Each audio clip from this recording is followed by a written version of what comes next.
Hi guys, welcome back to YouTube channel. ఈరోజు అయితే Sunday కాబట్టి సండే స్పెషల్గా చికెన్ బిర్యానీ చేసుకుందాం అనుకుంటున్నామండి.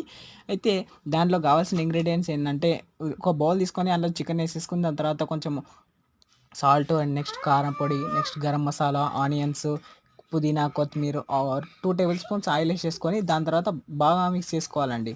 మిక్స్ చేసుకున్న తర్వాత దాన్ని పీస్‌కి అన్ని ఇంగ్రీడియెంట్స్ కారం, సాల్ట్ ఇవన్నీ బాగా పట్టేలా అన్నీ మిక్స్ చేసేసుకోవాలండి. మంచిగా మిక్స్ చేసేసుకొని కొద్దిసేపు పక్కకు పెట్టేసి దాంట్లో ఒక బౌల్‌లో పెరుగు తీసుకోవాలండి, కర్డ్. అది తీసేసుకొని అందులో వేసేసి బాగా అది కూడా మిక్స్ చేయాలండి.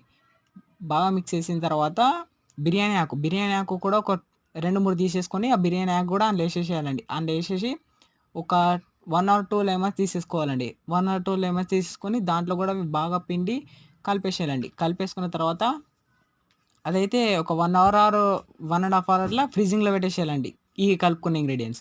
దాని తర్వాత ఒక బౌల్ తీసేసుకోవాలండి. ఆ బౌల్ తీసుకున్న తర్వాత ఆ బౌల్‌లో కొన్ని వాటర్ వేసేసుకొని దాంట్లో బిర్యానీ ఆకు, పువ్వు, చెక్క, నెక్స్ట్ ఇలాచీలు, మళ్ళీ అవన్నీ ఏసేసుకొని దాన్ని బాగా మరగనివ్వాలి. మరగనిచ్చిన తర్వాత బిర్యానీ కోసం నానబెట్టుకున్న రైస్‌ని అందులో ఏసేసుకొని బిర్యానీ రైస్ అయ్యేదాకా ఆగాలండి. ఆగిన తర్వాత ఇంకొక బౌల్ తీసేసుకోవాలండి బిర్యానీ కోసం. ఆ బౌల్ తీసేసుకొని దాంట్లో ఫస్ట్ కొంచెం చికెన్ ఏసేసేయాలండి. చికెన్ ఏసిన తర్వాత పైకెళ్ళి కొన్ని ఆనియన్స్ జల్లాలి. ఆనియన్స్ జల్లిన తర్వాత రైస్ ఏసుకోవాలి.